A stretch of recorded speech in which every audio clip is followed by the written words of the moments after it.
Tecnologías como la impresión 3D están ofreciendo importantes titulares y sin duda suponen una esperanza para muchos tratamientos. Sin embargo, ¿es solo una tecnología beneficiosa o existen riesgos? Recibamos a los participantes de la mesa. ¿Estamos preparados para la llegada de la impresión 3D a la salud?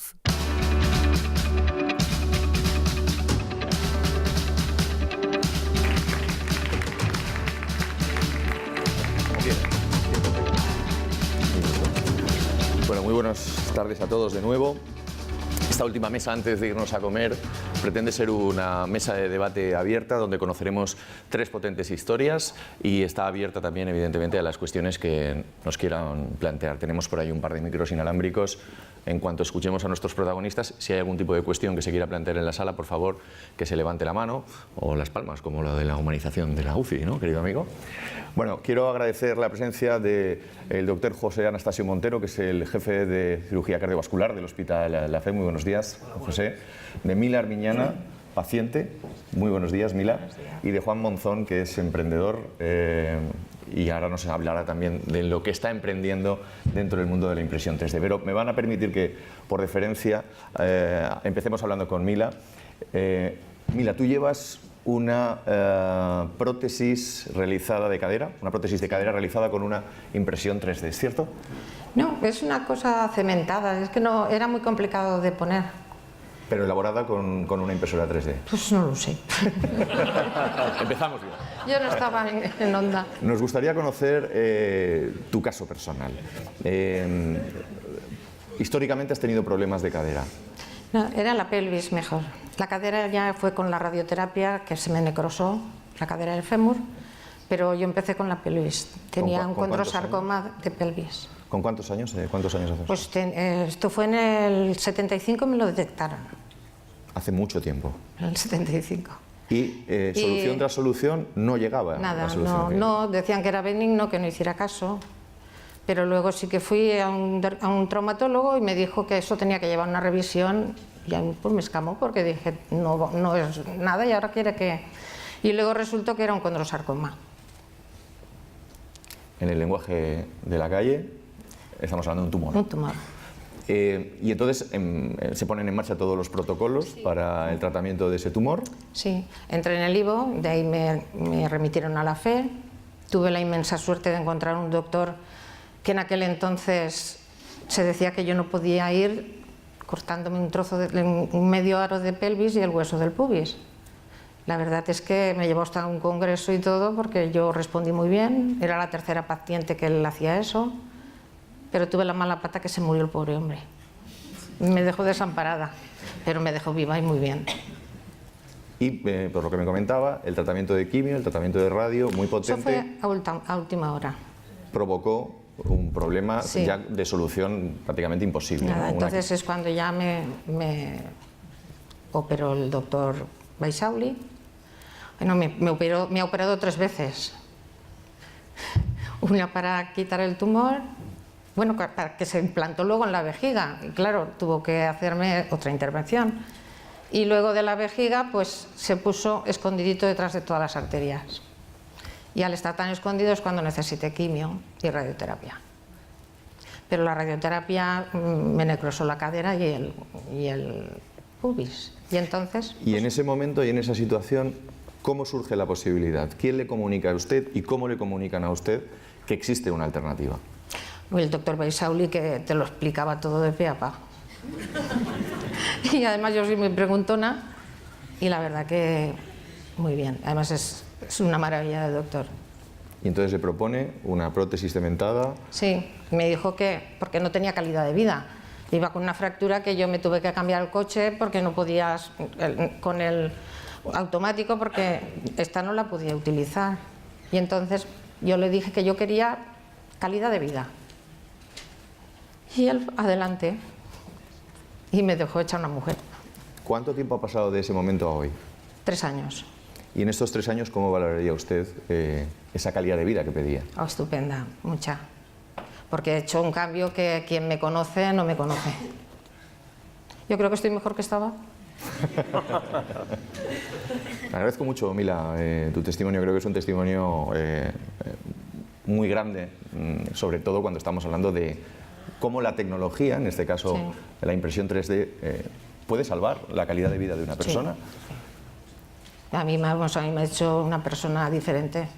Yo no tenía calidad de vida, yo iba con ese carrito que llevan las personas ya más mayores. Yo iba con un carrito para sentarme en un momento porque no podía estar de pie.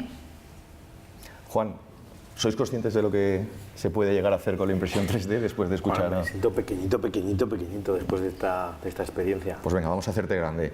Cuéntanos qué es lo que estás haciendo, por favor. Pues nosotros lo que estamos haciendo en este momento son unas férulas 3D para inmovilizar pues las extremidades que permiten que el paciente se pueda pues rascar, duchar, pesan 200 gramos. Y bueno, la ventaja que hemos hecho es que, bueno, que no como Mila, pero bueno, los pacientes que están utilizando nuestro producto pues mejoran mucho, porque además de aprovechando los huecos y aprovechando nuestro sistema, iniciamos el proceso de rehabilitación antes de retirar la férula. Eso hace que se acorten muchísimo los tiempos de rehabilitación. Me comentabas que la propia estructura lleva unos electrodos Sí, bueno, que sí. permiten también que la musculatura, que normalmente se nos atrofia cuando estamos escayolados, no se nos atrofie. Realmente lo que sucede es que para poder generar la férula, tú tienes que escanear al paciente con un escáner visual, nada que genere radiación. Entonces, tú pones una pegatinita donde quieres que se inicie la férula y una pegatinita donde quieres que termine. Entonces, si está indicado para ese paciente que necesita rehabilitación, se pone una pegatina circular y dejamos estas aberturas que son exactamente el tamaño que tienen los parches. Los parches aguantan pegados a la piel como máximo una semana, ¿no? Entonces hay que ir retirándolos. Entonces, con este elemento que está conectado al móvil del paciente, lo que hacemos es le vamos notificando como si te llega un WhatsApp, tienes que iniciar el tratamiento. Entonces se sacan del bolsillo su aparatito, lo conectan a los electrodos y entonces pueden iniciar el tratamiento. Sin olvidar que estamos hablando de la personalización más absoluta de una férula. De hecho, es más, nosotros cuando escaneamos en 3D la férula también tenemos en cuenta las indicaciones médicas. Esto podría estar perfectamente fijado al brazo del paciente, pero como sucede cuando tú mueves los dedos, cambia ligeramente el diámetro. Nosotros somos capaces de saber dónde va a estar ese cambio de diámetro para el paciente y poder levantar un poquito la férula para que no le genere ningún problema moviendo los dedos. ¿En qué situación estáis como empresa en estos momentos, Juan? ¿Qué os estáis encontrando en el sector cuando vais con vuestro producto, que evidentemente es un producto privado, por decirlo de alguna manera? Pues lo que nos estamos encontrando es que bueno, las mutuas que tienen pues una necesidad de ahorrar costes, una necesidad, una obligación, digamos, para ir mejorando, les interesa mucho este producto porque si ves la foto completa de lo que cuesta rehabilitar a una persona o devolverla a su digamos, lugar de trabajo normal, con nuestro sistema se recupera mucho antes.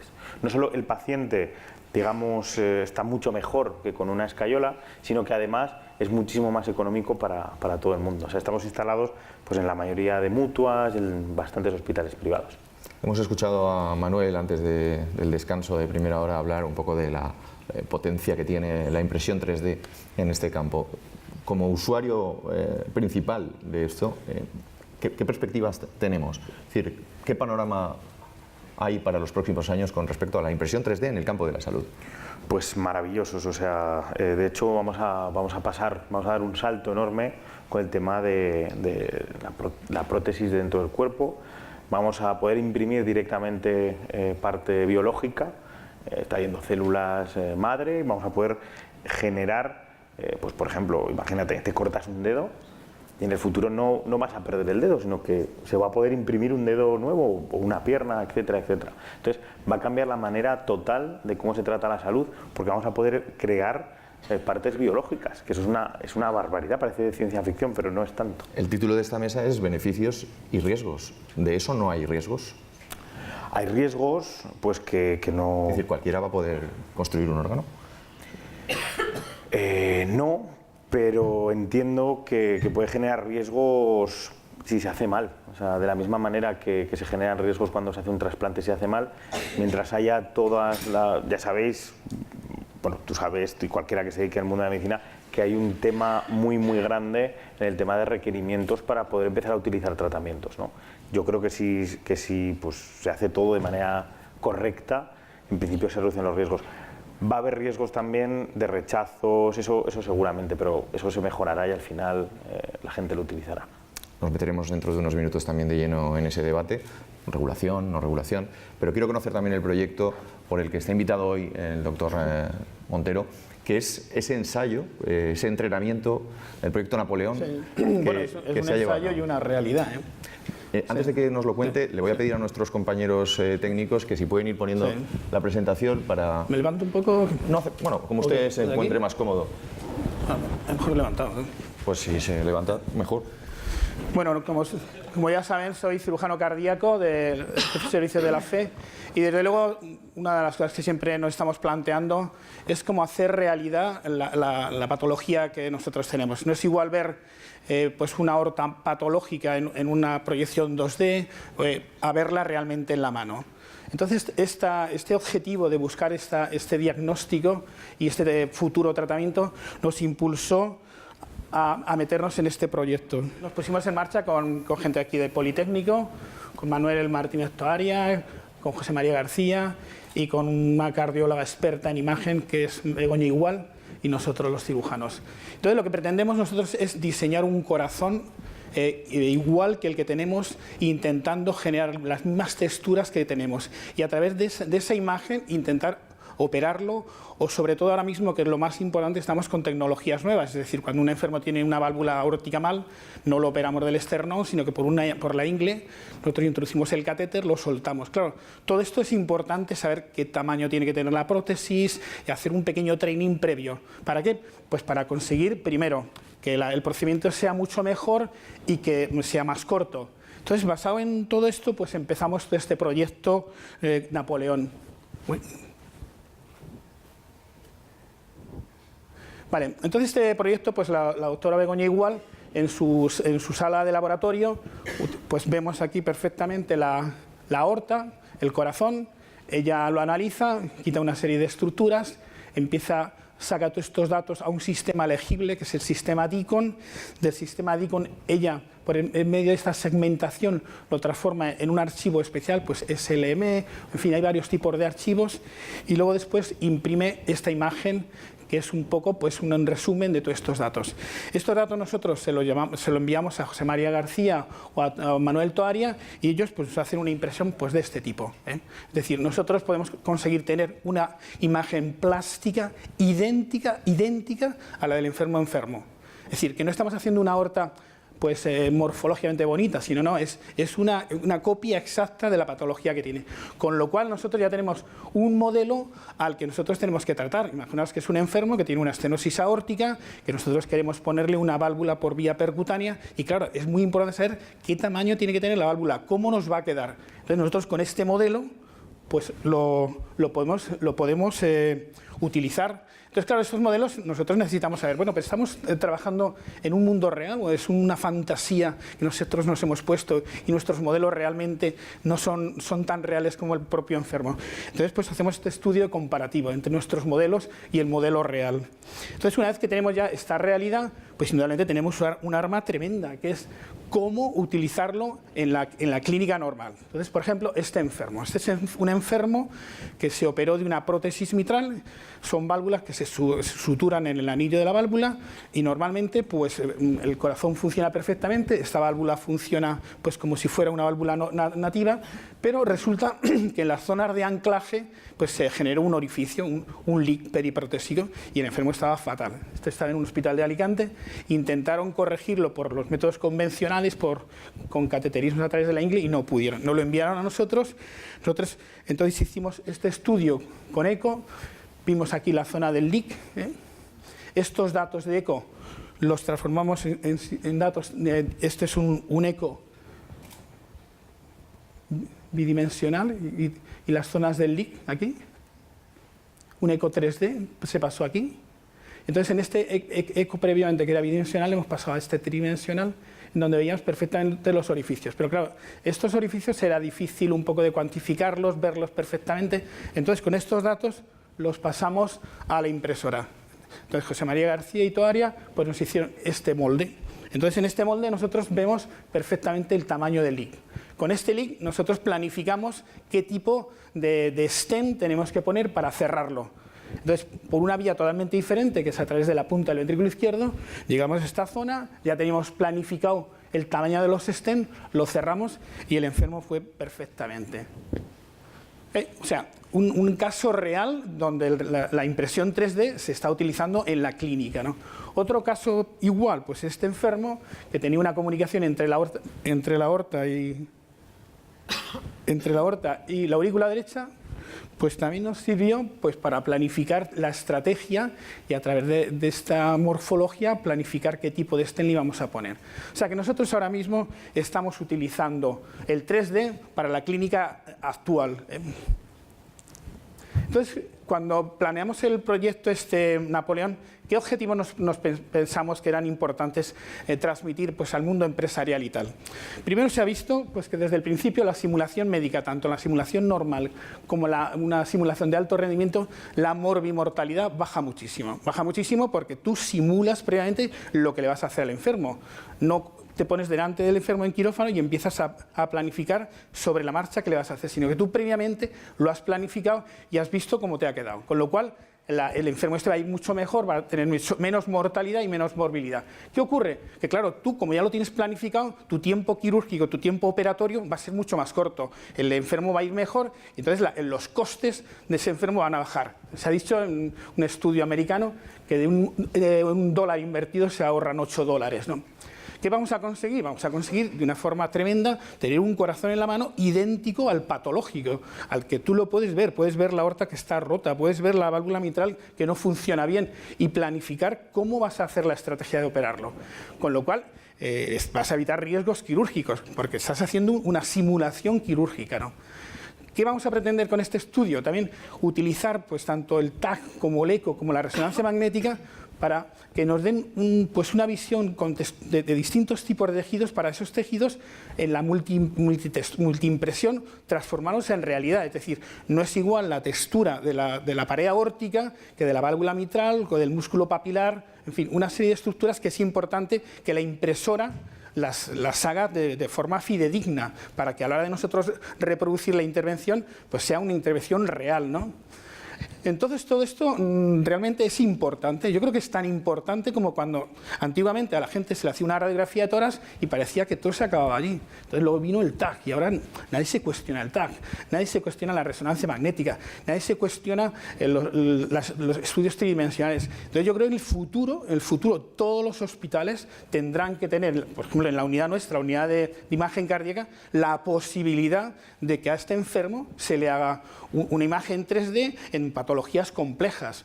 ¿Para qué os quiero contar, por ejemplo, cuando el proceso es muy complejo, un cáncer que invade colon, la vesícula y tal, lo importante que es tener en las manos hasta dónde llega y cómo hacer un procedimiento estratégico a la hora de tratarlo, ¿no? En el mundo nuestro, en la patología ya más del adulto, por ejemplo, tenemos patologías como la miocardiopatía hipertrófica, es decir, un corazón que se hipertrofia tanto que llega un momento que la cavidad se obstruye y no puede pasar la sangre. Entonces tú aquí con el sistema 3D ves perfectamente el corazón cómo lo tiene, ves los septos interventriculares y planificas de forma virtual lo que le vas a quitar. Si luego lo comparas con lo real es idéntico. O sea, con lo cual ese enfermo, cuando tú vas a quirófano, ya sabes perfectamente lo que le vas a hacer. Oye, eso es una cosa fundamental para el enfermo y para los resultados, ¿no? Incluso te permite ver estructuras que con los métodos normales no consigues ver, como es esta anomalía de una cuerda del músculo papilar, ¿no? O en las cardiopatías congénitas, que son corazones pues, de niños que nacen con anomalías muy complejas, que a veces es difícil imaginártelo cuando haces un estudio pues, de resonancia o un TAC. Entonces aquí lo imprimes y realmente tienes una imagen perfecta, ¿no? Y que luego pues, lo transformas en esta estructura de materiales pues, muy variados, ¿no? Ahora quería poner un vídeo. A ver, sí, pues si tenemos ese vídeo a mano, lo tenemos. Sí. Bueno, este es un vídeo que el otro día tuvimos una reunión en Berlín sobre el corazón mecánico. Sabéis que nosotros pues cada vez estamos poniendo más corazones mecánicos, es gente que no se puede trasplantar y que la única opción que tiene es ponerle un corazón mecánico, ¿no? Entonces, cuando pones un corazón mecánico, indudablemente pues tienes que calcular que ese corazón mecánico quepa dentro del tórax, porque claro, el tórax es una estructura rígida, cerrada. Tú abres el esternón, metes el corazón y luego lo tienes que cerrar. no puedes dejarlo abierto para siempre y que aquello no quepa dentro del tórax. Entonces es muy importante la impresión 3D. La impresión 3D nos va a servir, primero hacemos una planificación de cómo es el enfermo. Habéis visto antes las imágenes de la morfología de los ventrículos. Este es un enfermo que tiene una disfunción biventricular. Aquí se hacen distintos ejes para elaborar el corazón patológico tridimensional. Entonces, una vez que tenemos esto, porque claro, este corazón hay que quitarlo, y al quitarlo tenemos que saber qué espacio nos queda para implantar un corazón mecánico. Entonces, es muy importante conocer estos espacios que nos van a quedar cuando lo resequemos, ¿no? Entonces, con todo esto nosotros decimos, bueno, tenemos que hacer un planteamiento virtual para saber que si cuando pongamos el corazón definitivo quepa en el tórax. Biventricular, aquí se hacen distintos ejes para elaborar el corazón patológico tridimensional. Entonces, una vez que tenemos esto, porque claro, este corazón hay que quitarlo, y al quitarlo tenemos que saber qué espacio nos queda para implantar un corazón mecánico. Entonces, es muy importante conocer estos espacios que nos van a quedar cuando lo resequemos, ¿no? Entonces, con todo esto nosotros decimos, bueno, tenemos que hacer un planteamiento virtual para saber que si cuando pongamos el corazón definitivo quepa en el tórax. Esto es planificar la cirugía sin el enfermo tenerlo en quirófano. Este es el corazón que ahora lo vamos a quitar, ¿eh? Entonces planificamos el espacio por donde tenemos que cortar y vamos a quitarle los dos ventrículos. Aquí las X se ve por donde se va a cortar, entonces el corazón se va a quedar solo con los casquetes de las aurículas y de la aorta. Entonces esto lo vamos haciendo utilizando el corazón del enfermo, pero de forma virtual, en un laboratorio, ¿no? Aquí implantamos el corazón definitivo, son estos dos casquetes, son unas cámaras neumáticas que conectamos a la aorta y a la pulmonar. Aquí tenemos la forma virtual.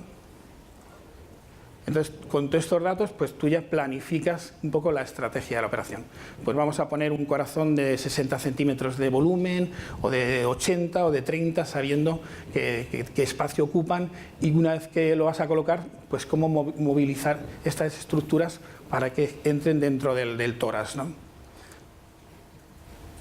Entonces aquí ya tenemos nuestro corazón implantado, ¿eh? Aquí vemos un poco previamente las distancias que hay entre los casquetes auriculares y el tórax, porque hay muy poco espacio, y con esas medidas pues nosotros tenemos que procurar que todo entre dentro de una estructura que es rígida, que es el tórax, ¿no?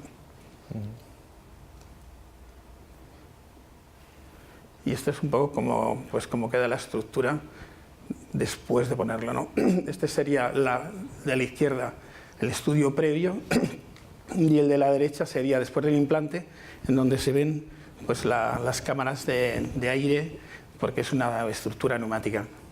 Y ahora después pasaríamos a ver ya definitivamente cómo ha quedado el enfermo con esta estructura implantada dentro del tórax. Quitas ahí el tórax y se queda toda la estructura.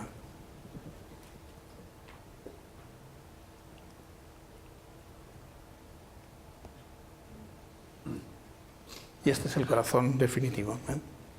Bueno, en resumidas cuentas, ¿qué utilidad tiene el sistema 3D para la cirugía cardíaca? Pues, en primer lugar, el tener en tus manos una estructura anatómica perfecta, ¿no?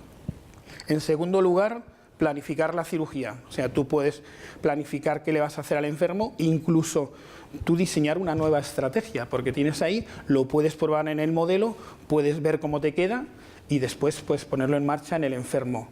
En tercer lugar, pues muchas veces nosotros tenemos enfermos que son muy complejos, que son muy raros, entonces nos sirve tener un modelo de ellos y cuando vienen residentes o gente que quiere aprender, enseñarles el modelo, ¿no? No hay que hacer pues como yo antiguamente cuando iba a La Paz, que un cardiólogo tenía una serie de modelos de niños que se habían muerto, ahí los tenían en fórmula y los veíamos. Ahora esto tú lo puedes hacer con este sistema, tener tú una base de datos de corazones ahí que los puedes enseñar. E incluso cuando haces tú un periodo de training con residentes, pues utilizarlo estos corazones para decirle al residente, bueno, ¿tú cómo operarías a este enfermo? Pues le operaré, sí, pues ¿cómo se te ha quedado y tal?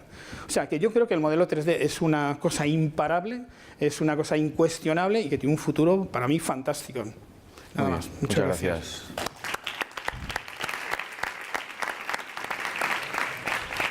Os escuchamos ahora con las preguntas. Hay por ahí unos micros que están conectados, por favor. Gracias a todos por la mesa redonda. Yo quería hacer una pregunta a Juan.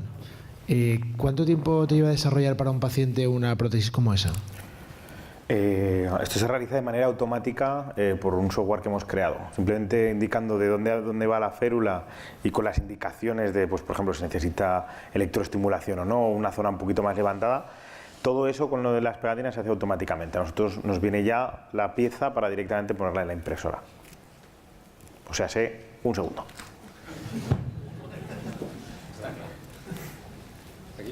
Aquí hay una pregunta, aquí a la izquierda. Hola, muchas gracias. Ha sido súper interesante. Es una pregunta para el doctor Montero.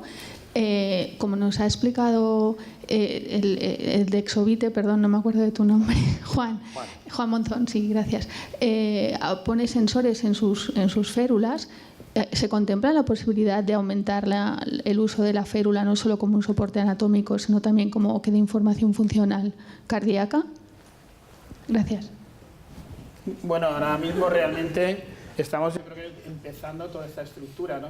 Indudablemente es importante los biosensores del futuro, porque cuando al enfermo tú le pones un mecanismo de esto, van a flujos fijos, ¿no? Entonces, claro, no es igual que el enfermo esté sentado que esté corriendo. Entonces, el futuro irá hacia biosensores que se relacionen con la actividad física y que haga que el corazón vaya más deprisa. O sea, yo creo que sí, que es fundamental para que estos sistemas mecánicos sean mucho más fisiológicos. Allí veo 2 manos, 3. Bueno, nos vamos a volver locos con las preguntas, como mola. Es una pregunta para Juan, que si utilizas los materiales clásicos como ABS y PLA u otros especiales.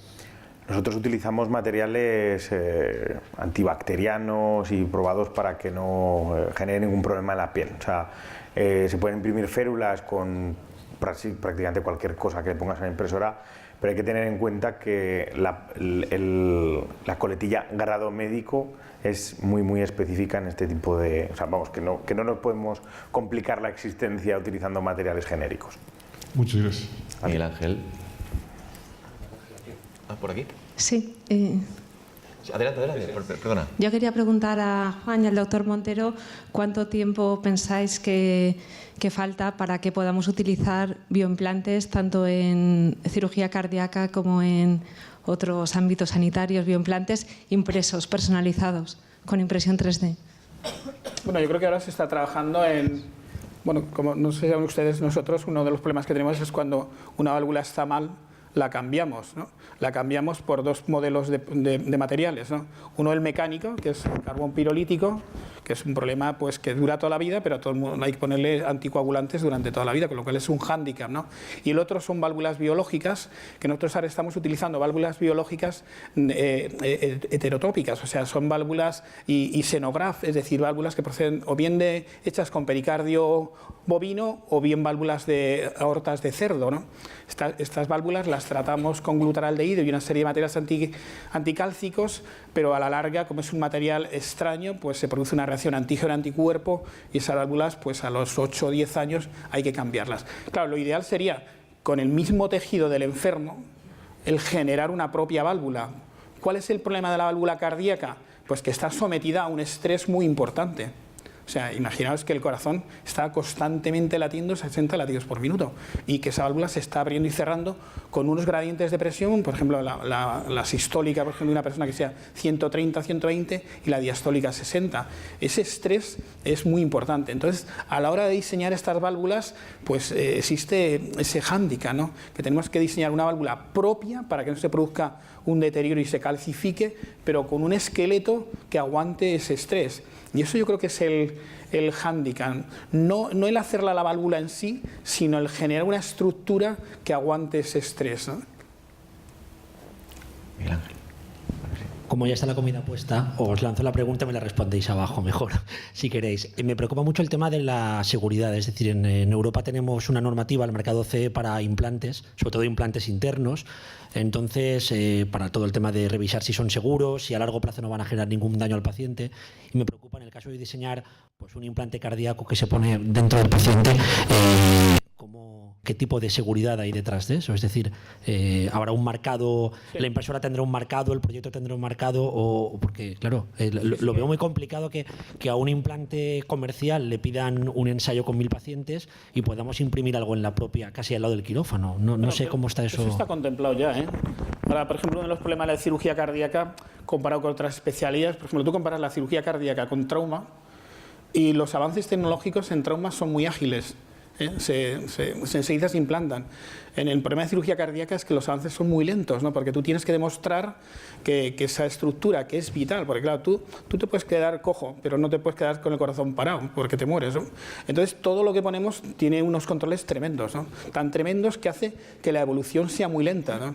Entonces está pues, el famoso control de la FDA, los controles europeos, y en donde como tú no cumplas, por ejemplo, una válvula nueva la diseñas, crees que está bien, pero tienes que probarla antes en animales, ver que no se te calcifique, que no se destruya, que, en fin, y cuánto tiempo dura esa válvula. Entonces es el hándicap tan importante que tiene el mundo del corazón, que vamos mucho más lentos que otras especialidades. Por ejemplo, la trauma van muchísimo más rápido que nosotros, ¿no? Pero sí que existen esos controles. ¿Alguna cuestión más? Si no, le hago yo una rápidamente a Mila. Mila, ¿a ti esto te suena como a mí, a ciencia ficción? Sí. Pero mientras vayamos andando... ¿Pero no te asusta? No. Perfecto, pues yo creo que hay que quedarse con ese mensaje.